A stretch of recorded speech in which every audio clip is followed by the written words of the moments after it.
Before diving into this incredible story, remember to subscribe to the channel and turn on notifications. Here, every story has something to say, and you won't want to miss a single one. The military truck finally pulled up in front of the small wooden house, lost amidst the fields and woods of the South.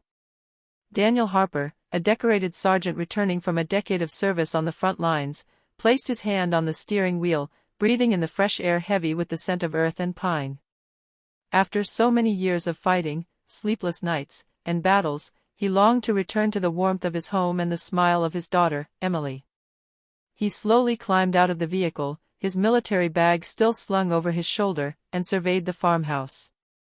Everything seemed calm, peaceful, too peaceful. His heart beat faster as he walked toward the house. He called out, "Emily. It's Dad. I'm back." No answer. Just the wind rustling the leaves and the distant song of birds. Daniel frowned and felt a shiver run down his spine. He knew his daughter, she would never have ignored his call. His instinct told him to look around, and his eyes fell on the pigsty at the back of the house. A burst of voices, stifled laughter, and then silence. Daniel approached cautiously, feeling the tension rising in his muscles. When he opened the door a crack, the scene before him froze him in place. Emily, his only daughter, was there, huddled among the pigs, her face dirty, her clothes stained with mud, while several teenagers from the village harassed her and laughed loudly. A mixture of anger, shock, and disbelief washed over Daniel. His heart sank at the sight of his daughter's humiliation.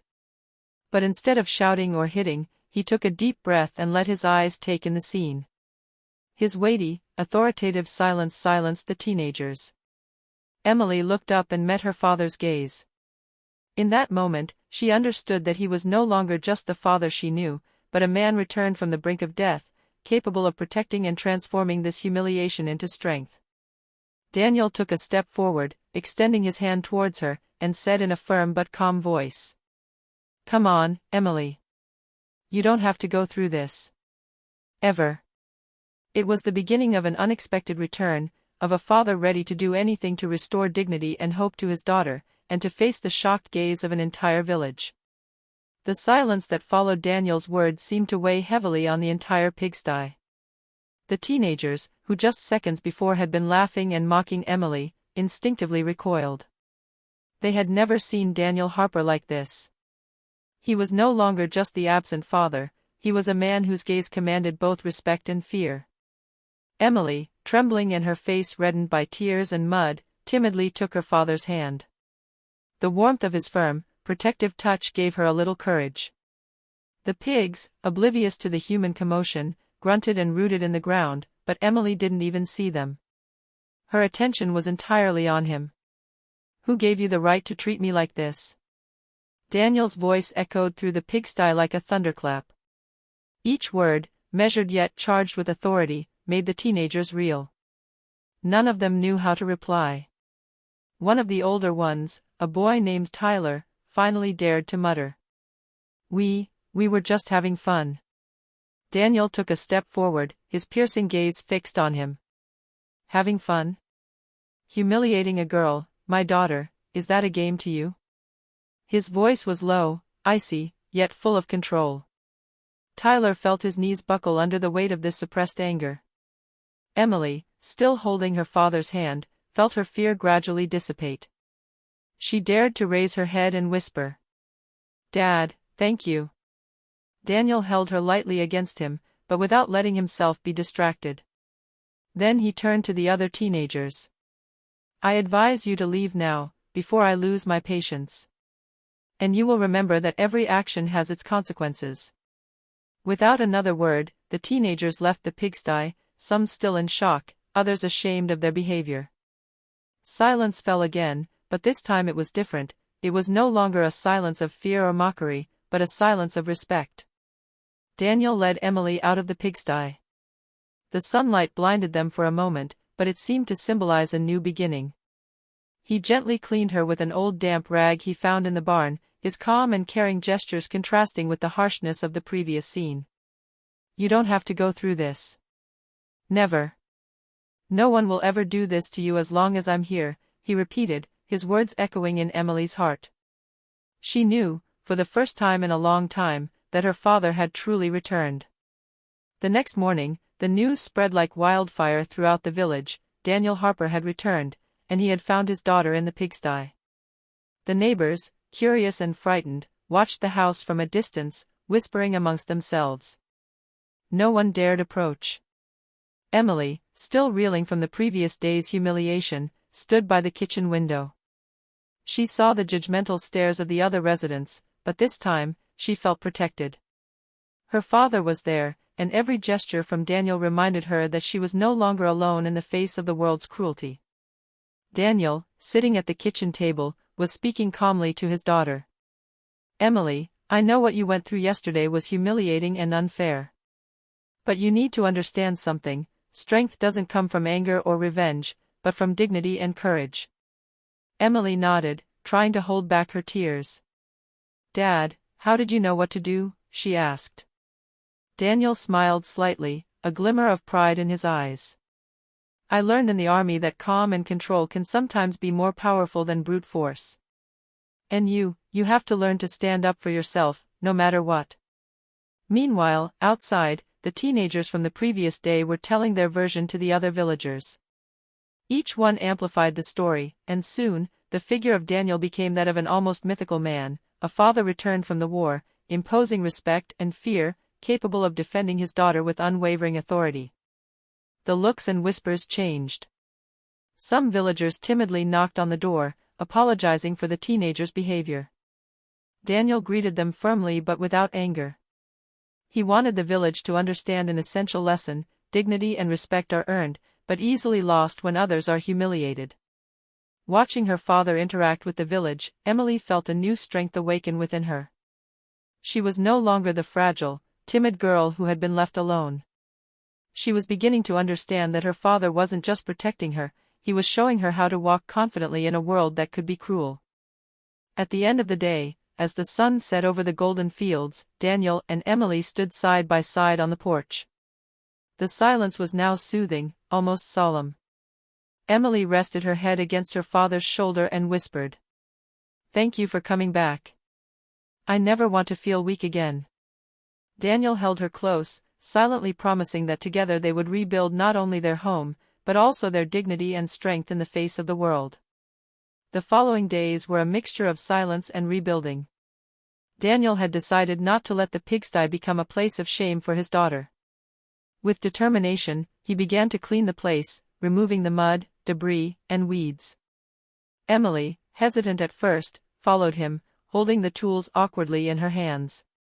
"You know, Emily, every place where you've been humiliated can become a place of strength if you choose to transform it," Daniel told her, his voice firm but warm. She nodded, absorbing every word. For the first time in a long time, she felt that her pain could be transformed into something positive. Together, they built a small garden around the pigsty. Colorful flowers, aromatic herbs, and even a few vegetables began to grow where mud and dirt had previously reigned. Each seed planted was a symbol of their shared rebirth. Emily began to smile again, gradually regaining her confidence. Daniel encouraged her to talk to the other villagers, to reclaim her place in the community. "Don't let anyone define you by what they want you to be," he often repeated. Each day, she grew more self-assured, learning to stand tall, to look others in the eye, and to assert her boundaries. One afternoon, while they were working together, Tyler and the other teenagers from yesterday's pigsty approached timidly. Daniel showed no anger, but their presence was enough to command respect. Emily, taking a deep breath, said, "You can come and help if you want, or remain spectators of your own shame." The teenagers, struck by his newfound confidence and Daniel's impressive calm, didn't know what to say. They withdrew slowly, silent and ashamed, understanding for the first time the impact of their actions. This transformation wasn't just about Emily. Daniel had transformed a place of shame into a symbol of strength and resilience. The pigsty was no longer a cage of pain, but a space for rebirth, learning, and courage. The entire village was beginning to understand that true power lies not in cruelty or humiliation, but in dignity, protection, and the ability to rise again. As the sun set behind the hills, Emily looked at her father and whispered, "Thank you, Dad. I think I can become strong now." Daniel hugged her, a discreet smile on his lips. Together, they had transformed shame into strength, and nothing and no one could take that away from them. Weeks passed, and the small Harper farm became a symbol in the village. The inhabitants, having witnessed Daniel's return and his daughter's transformation, began to respect the family in a new way. Murmurs and judgments were replaced by respectful greetings and sometimes even requests for advice. Strong and confident, Emily now walked through the village with assurance.